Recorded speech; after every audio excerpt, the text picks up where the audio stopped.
Even more characters have just been confirmed for Mortal Kombat 1. That's right, if you thought 6 new characters was nuts and then 2 more characters in my last video, well then get ready for 3 more. Because another day means more Mortal Kombat 1 news. I'm covering it all the time on this channel, so if you want to stay up to date, then make sure to subscribe and ring that bell so you never miss any future videos. And then after watching, if you enjoyed the video, please leave a like down below, it helps the channel out a ton. And without any further ado, let's begin. 3 more characters have been confirmed for Mortal Kombat 1, or maybe I should say reconfirmed. It's complicated, because about 2 months ago there was an update to the game that removed several intro dialogues that used to confirm certain characters like Jade and Cassie Cage. And that was not good news, because why would the developers remove the intro dialogues unless those characters are no longer planned for the game? Nobody online could figure out any other reason why these dialogues would be removed, and so it kind of became an accepted fact that maybe these characters had been cancelled. Because keep in mind, these intro dialogues had been in the game's data files since release, and as a result maybe things had changed since then, and NetherRealm decided to add different characters for Kombat Pack 3. Oh yeah, Kombat Pack 3 is pretty much confirmed, by the way. One of the head artists and animators at NetherRealm has confirmed that tons of more combat content is coming after the Chaos Reigns DLC. And as a result, we know what that means. Kombat Pack 3 is definitely happening, which means more characters, hopefully some more cameo characters as well. So that's already great news, but to make things even better, those intro dialogues that mysteriously disappeared, guess what?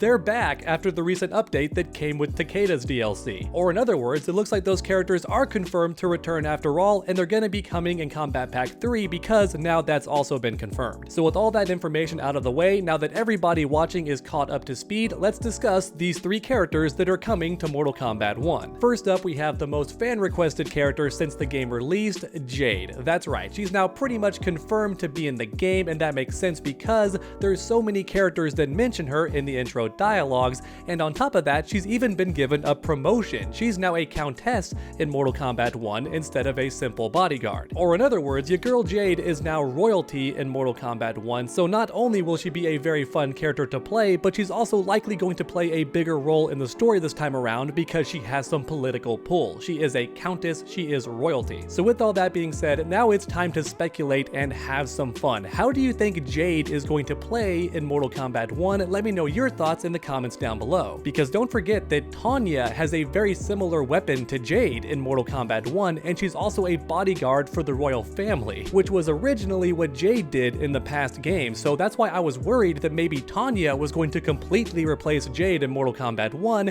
and we would never actually get to play as Jade in this game at all. But thankfully I was wrong in that regard, but I'm still curious, how is Jade going to fight in Mortal Kombat 1, and what is her weapon of choice going to be? Is she still going to wield a pole even though Tanya has a pole as well? Because keep in mind, some characters had drastic overhauls to their gameplay in Mortal Kombat 1, like Rain. That guy now fights with a staff and is a mage, and he's an OG character from the original game, so if he can change that drastically, then maybe Jade could as well. And Tanya also got a massive overhaul in Mortal Kombat 1. Her character design is completely different, her role in the story is completely different, she's a good guy now, and her weapon is completely different as well. So sometimes things change really drastically in Mortal Kombat 1, it's the new era after all, which means it is possible that Jade could change drastically as well. But if she still does fight with a pole, then my fingers are crossed that it turns into a spear in this game, just like it did in Mortal Kombat Deception. For a fun fact, that's the only game where Jade's weapon is slightly different. In every other game, it's basically a bow staff that is neon purple for some reason. But for Mortal Kombat Deception, it was a spear, or maybe you could call it a lance. The point is, her weapon was slightly different, it was very sharp and pointy at the end, and I find that really cool, and it would be interesting if it became that way again in Mortal Kombat 1, not only to make things a little bit different, but also as a fun throwback and reference to the 3D era, which I think we already know Mortal Kombat 1 is a massive throwback to the 3D era. Which is why I definitely do think it would be amazing if Jade got her spear back in Mortal Kombat 1, but as you all know, I love making these videos interactive, so let me know your thoughts in the comments down below. How do you think Jade will play in Mortal Kombat 1? Is she going to be completely different with a brand new playstyle, or is she going to play very similar to how she does in past games with her long-range bow staff, or are you like me and you think maybe, just maybe, she'll be fighting with a spear or a lance in Mortal Kombat 1 instead? Please let me know any and all of your thoughts in the comments down below, because like I say in all my videos, I truly do read each and every every comment, so grab that keyboard and make your voices heard. Because next up, it's time to talk about character number 2, Kung Jin. That's right, this character is also 99% confirmed to return in Mortal Kombat 1, and now we know he's coming in Kombat Pack 3 because, well, Kombat Pack 2 is already here, and Kung Jin is not listed anywhere on the character lineup. Which means, sadly, we have to wait a little bit longer before we can play as our favorite Shaolin bowman. But the good news is, he is still returning, and that has me really excited because Kung Jin, along with Takeda, was one of the only combat kids to sit out in Mortal Kombat 11, and I just don't think that was very fair. So thankfully, he is going to return in Mortal Kombat 1 for Kombat Pack 3, and we know this because several intro dialogues confirm it, but then on top of that, Takeda's intro dialogue also makes a giant reference to Kung Jin as well. In fact, it references the entire Kombat Kid crew, but specifically it mentions a bowman, so yeah, that's just one more hint that Kung Jin is returning for Mortal Kombat 1. And real quick, I just want to say that makes me very happy because I know that Kung Jin is not a fan favorite character. I know that Kung Jin is not very popular in the Mortal Kombat community, but that's why I'm so excited that he's actually returning, because I like when the little guys are given a second shot. For example, Jackie Briggs was not popular at all in Mortal Kombat X. Her design was pretty basic and way too similar to Jax, and on top of that, she was a very annoying keep away character. So as a result, most players did not like her, and some people even hated her. But then what did NetherRealm do? They brought her back for Mortal Kombat 1 and gave her a complete redesign. They flipped the script. Instead of being a zoner or keep away character, Jackie was all rush down, all offense all the time, and it was so sick, and her gameplay was so much fun to watch. She was top tier too, which means we know for a fact that these less popular characters can be redeemed and made way more interesting, and I want to see that happen to Kung Jin.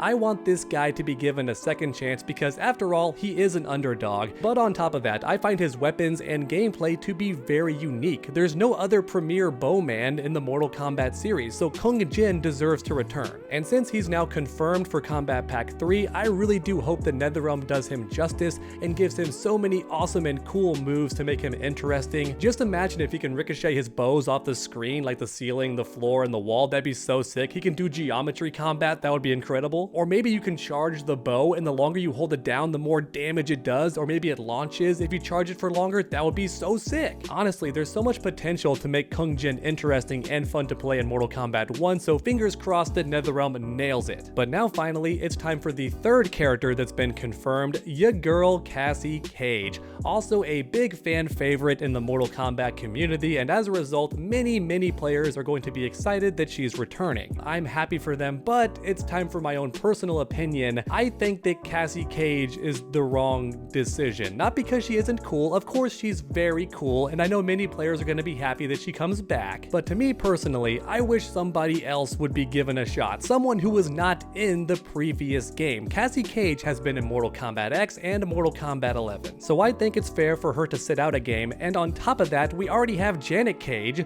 who is Lady Johnny Cage, quite literally, and how else would you describe Cassie Cage than being Lady Johnny Cage, but also with guns? We already have Janet Cage, and as a result, Cassie Cage feels a little bit redundant, so that's reason number 2 why I personally don't want her in the game. Don't hate me. It's just my opinion. I'm not saying she should not be in the game, I'm just saying I personally think it was the wrong decision. Here's reason number 3, I hate gun characters in Mortal Kombat. I straight up do. I believe Mortal Kombat should be about martial arts, okay? And too many guns and bullets flying around, it stops being about combat and more about just gunplay. Mortal Kombat 11 had way too many guns. I don't think that's a hot take anymore, but at least 10 different characters in that game fought with guns somehow. And as a result, I'm just kind of sick of guns. So if Cassie Cage does return, can you take away her guns, bring back the nightstick that she had in Mortal Kombat X? That was way more interesting. Or maybe give her a taser and other weapons like that. You get the idea. I'm just tired of guns in Mortal Kombat. Forgive me, Aaron Black, I love you, but no more guns in the game for a bit, please. Even Stryker does not use his gun outside of the fatal blow, and I'm so happy about that. Once again, I'm not a Cassie Cage hater. I think she's really cool, and if her gameplay is amazing, then I'll be very happy to welcome her to Mortal Kombat 1 with open arms. I just think that any other Mortal Kombat character returning from a previous game would have been better, especially if that character has not been seen for several games, like maybe Draman or Hotaro. That would have been sick. I'm just not a big fan when DLC characters were previously in the last game. But then again, I'm hyped that Jade is coming back, so I'm definitely a hypocrite. Somebody at NetherRealm definitely has a soft spot for Cassie Cage, and as a result, she's never gonna sit out a game, is she? Alright everyone, another day means more Mortal Kombat 1 news, and we covered the 3 characters that will return in Combat Pack 3 for Mortal Kombat 1. Thank you so much for watching, and I hope you enjoyed the video. If you did, then please leave a like down below, it really does help the channel out a ton. And then finish that combo by subscribing and ringing that bell so you never miss any future videos. Make sure to come back next time, and as always, stay underdogs.